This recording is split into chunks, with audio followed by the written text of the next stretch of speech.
მოგესალმებით ქალბატონებო და ბატონებო, დიდი იმედი მაქვს რომ ვიდეოს ვიღებ, არ ვიცი. ვიღებ ნამდვილად. მოკლედ დღეს არც ვიცოდი რაზე მებაძრა რა, პროსტა რაღაცა ინფორმაცია შემხვდა ერთ-ერთ მენეჯერზე, რომელიც იყო ბოიბენდების მენეჯერი რა, რაღაც ვიდეო შემხვდა. რეი ვილიამ ჯონსონი თუ იცით, ესეთი ადამიანი არის, ძალიან კარგი ის აქვს რა. კონტენტი აქვს TikTok-ზე რა, True Crime Stories ქვია მაგ კონტენტს და მე მაგრამ მივასება რა, ყოველთვის ვუსვენ ხოლმე ბოლომდე, თან გადმოცემის მანერაც კარგი აქვს და ძალიან ახლოს მოაქვს ხოლმე ნებისმიერი ინფორმაცია, რასაც უნდა იძახდეს რა. ხო და ერთ-ერთი ყველაზე დიდი, короче, სადღაც 90-იან წლებში ტიპმა დაამოღამა, რომ ბოიბენდები ქაჩავდნენ რა. და ერთ დღეს ადგა და რაღაცა ის გააკეთა. რა ქვია იმას? რა ქვია, ტალენტების შერჩევის დღე რა. და ამ დღეს შეარჩია 5 ადამიანი, ტიპმა ადგა და შექმნა Backstreet Boys, რომელიც ჩემი თაობის ადამიანებისთვის ძალიან ცნობილი ბოიბენდი არის, მაგრამ თანამედროვეებისთვის შეიძლება არც ისე იყოს. Tell me why. ეგენი არიან Backstreet-ები. ხო, Backstreet Boys-ისა, Tell me why. Tell me why. Ain't nothing but a heart. ხო, ეს არის თუ სწორად მახსოვს Backstreet Boys-ის სიმღერა, ნუ რა აზრი აქვს, რა ვის სიმღერა. ხო და Backstreet Boys-ი ადგა და დაარსა რა. და ეს რო შექმნა ძალიან დიდი მაყუთი იშოვა რა. просто ძალიან ისეთი გრიდი ადამიანი იყო, როგორია გრიდი. გაუმაძღარი ადამიანი იყო რა, არასდროს არ აკმაყოფილებდა ფული რა. და ძალიან ბევრი მაყუთი იშოვა ამ Backstreet Boys-ის კამანდით, მაგრამ საბოლოო ჯამში ფიქრობდა რომ უფრო მეტი უნდა ეშოვა რა. ხო და ამ ადამიანს ერქვა ლუ ჩემბერ არ მახსოვს გვარი არ მახსოვს. მაგრამ ლუ ერქვა სახელი ზუსტად მახსოვს და სახელს გეტყვი.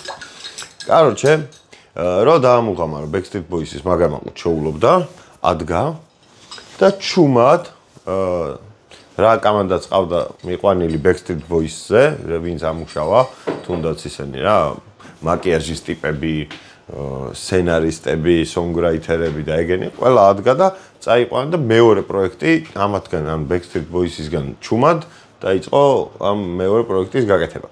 რომელიც იყო მეორე ერთ-ერთი ყველაზე წარმატებული ბოიბენდი მაგ პერიოდში NSYNC. როგორა გაშიფრვას ნუ მომთხოვთ, იმიტომ რომ ვაფშე აზე არა ვარ რა. ანუ ეგ ჯგუფით საკმაოდ ცნობილი ბოიბენდი იყო. ხო და ეს ყველაფერი როცა გაკეთდა ამ ტიპმა ჩუმჩუმად დაიწყო რაღაცა შეთხზა რა. ტიპა ბოტივით მუშაობდა, რომ აი Backstreet Boys-ს ეზიზღება NSYNC და პირიქით რა, NSYNC-ს ეზიზღება Backstreet Boys-ი და ეს ააგორა ეს თემა და რაღაც დაპირისპირებული კამანდა გამოიყვანა ერთმანეთისგან რა, რომ ერთმანეთთან რაღაცა კომუნიკაცია არ ქონდა. თან ამ NSYNC-ის ბიჭებს მთელი მსოფლიოს ტურნე ქონდათ რა და წესით ძალიან მაგარი მაყუთი როცა უნდა აეღოთ, როცა კითხეს რომ აი როცა მივიდნენ ამ ლუსთან და ჩეკი მოგვეციო, ჩეკი მისცა ამან კაცზე $10,000 რა. ეს არის 2 წელი აკეთებდნენ NSYNC-ს და მაგის შემდეგ წარმოიდგინეთ რომ 2 წლის განმავლობაში ბევრ ადგილას ხო დაყავდა რაღაც სასტუმროებში, ტურნეებზე, იქ ძვირფას რესტორნებში და ასე შემდეგ და ასე შემდეგ. რასაც აკეთებდა, ყველაფერს ამათი ფულით ხარჯავდა. ანუ ესე უბნებოდა რომ მეგეპატიჟებითა და სინამდვილეში ამათ ფულს იყენებდა რომ იქ რაღაცები გადაეხადა რა. ერთი 10-15 მილიონი მოუტეხა ტიპებს და 2 წელიწადში მისცეს $10,000 კაცს. ანუ 2 წელიწადში ამ სოფლიოს ერთ-ერთ საუკეთესო ბოიბენდში რო ხარ და $10,000 გაძლევენ 2 წლის განმავლობაში, ძალიან ცუდი არის ჩემი პირადი მოსაზრებით. იმიტომ რომ $10,000 2 წელიწადში საქართველოში, რავი, შეიძლება ნებისმიერი გამოიმუშავებდეს რა. რატომ იყურებ ეგრე მანდედან? შეიძლება ის, короче, აი როგორი სამსახური უნდა იყოს, რა ვიცი, სპარის მოლარეც აჯობებს ალბათ რა, $10,000 სპარის მოლარე შეკრავს 2 წელიწადში. აღარ შეკრავს? ხო, ანუ ჯამში რა. ხო და მისცა ეგ $10,000-იანი ისინი და ესენი აყირავა. ესენი ახლა რა თქმა უნდა გაბრაზებულები იყვნენ, მაგრამ არაფერი ისეთი არ უქნიათ რა. ჩივილს აპირებდნენ. პროსტა არ უჩივლიათ და შემდეგ რაღაცა ერთ კონკრეტულ დღეს ადგენენ და რაღაცა პარტიზე იყვნენ და იქ იყვნენ Backstreet Boys-ის კამანდაც რა. და ეს ორი ტიპი იყო მისული თუ სამ-სამი და ერთმანეთს რო გადაეკვეთდნენ, ერთმანეთს დაელაპარაკდნენ, რომ იცოდეთ თუ ჩვენ საერთოდ არ გვეზიზღებითო რა. Backstreet Boys-ის ბიჭებმა უთხრეს ამათ და ამათ ეთქოს რომ ეგრე ჩვენც არ გვეზიზღებითო, ეგ არ ვიცი საიდან მოვიდაო საერთოდო რა. მე ილაპარაკეს და როგორც გაირკვა, მანდ საუბარში ამ Backstreet Boys-ს უთხრეს, რომ ამათი მენეჯერი ვინც იყო, ის აკეთებდა ამათ მენეჯმენტსაც. ანუ ეს ლუ გაიფაქტა რა, ანუ ტიპს იმის გამო ქონდა აგორებული ეს თემა ერთმანეთი რო ეზღებოდათ, რომ ერთმანეთთან კომუნიკაცია რო ქონდათ, იმაზე არ ესაუბროთ, ვისთან უწევთ მენეჯმენტობა. ანუ მენეჯერად ვინ ყავთ აყვანილი რა. და ამის გამო მე Backstreet Boys-მა ცალკე უჩივლა ბატონ ლუის და მე NCYNC-ის აქეთ უჩივლა ძმამ. 150 მილიონი სთხოვდა NCYNC-ის რაღაცა მორალური ზიანების იმის ანაზღაურების გამო, რაც იყო ფაქტობრივი სისულელე, იმიტომ რომ ტიპმა პროსტა კონტრაქტებში მოატყუა რაღაცები რა. და პროფესორს კი არა და მოსამართლეს აქვს ეგეთი რაღაცა ნათქვამი რა.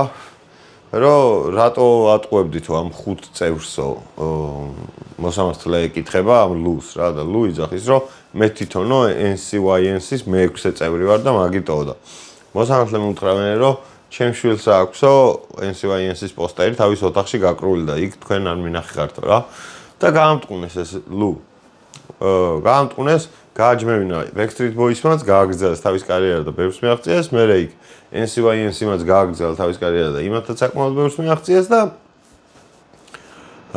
საბოლოო ჯამში ლუ თავიდან მუშაობდა იმებზე რა ჯეტების გაქირავებაზე რა ქვია ემა პირადი თვითმფრინავების გაქირავებაზე და იქ ვიღაცა ფულიანი ტიპები რომ მიდიოდნენ ხოლმე ის იქ ეუბნებოდა რომ ვიღაც ამ ფულიან ტიპებს რომ მეთქი თქვენი ფული ჩემთან უნდა დაინვესტიროთო იმიტომ რომ მე ვარ ადამიანი ვინც Backstreet Boys-ი შექმნაო და NCYNC-ი შექმნაო რა და ესენიც ფულს დებდნენ ამასთან რაღაცა არარეალურ რაღაცებში და საბოლოო ჯამში როგორც გაიყვა 300 მილიონი ქონდა მოღუნული ეგრე ვიღაცა ფულიანი ხალხისგან ეხლა პირად თვითმფრინავს არავინ არ იქირავებს ისეთი რა ღარიბი ადამიანი რა თქმა უნდა და 300 მილიონი ქონდა გადაღუნული ძმას გაუშვეს 25 წლიანს როგზე და მეორე თუ მესამე წელს გულმა დაარტყა და მოკვდა. კარჩე, ნუ რა აზრია? ჰა? რა საწყალი ბიჭო, ტიპ რამდენი ფული მოტეხა ბოზიშვილი. ვიღაცას ხომ მაინც დარჩებოდა, შვილი მაინც თუ ყავდა. ხო, კარჩე, კაი ის იყო რა. კაი თემა იყო. ზოგადად ბოიბენდები იყო ჩემთვის ერთ-ერთი ყველაზე საზღარი მუსიკის სტილი. ანუ AS5 იყო ბავშვობაში, მე ტოკიო ჰოტელი, ანუ მე დაჟე სხვა სტილებშიც გადავიდნენ რა. აი ვიღაცამ მითხრა უთენგის ბოიბენდიაო და აი იმ ადამიანთან მე კომუნიკაცია რო შევწყვიტე და რომ აღარ ველაპარაკებოდი მუსიკაზე ყოველ შემთხვევაში, ხო? ეწყინა იმ ტიპს და ანუ არა, ცოტა უნდა რაღაცა ხო უნდა თქვა. ხო, აი ესეთი დებილი ისტორია მოგიყევით, რომელიც აფერში არ გამოგადგებათ საერთოდ ცხოვრებაში ალბათ. მაგრამ ხო რა ასე რომ აი მამანდიდან დასკვნა მარტო ისე რომ კონტრაქტს ამ ხელს მოაწერა აუცილებლად უნდა წაიკითხო რა დედის მონაწერია შეგინით რა ყველა კონტრაქტი წაიკითხო მაგ რაც ხელი მაქვს მოწერილი დედას გეფსებით თავიდან ბოლომდე და მე მინიმუმ ორჯერ მაქვს წაიკითხო და მე კიდე ჩემს იურისტ დას ვაკითხებდი ხოლმე მე ამე ხო არ გამეპარა აბა ხო აი ეგრე უნდა ქნათ თქვენც თორე ისე აზრი არ არის რა დავედით გავჩე ხა მიდوار მე ყველაზე ქალაქში ყველაზე მაგარი ბურგერი საჭმელად. ვინც მიხვდებით? სადა ვარ? ლარს ჩაგირცხავ. სამს. კარგად.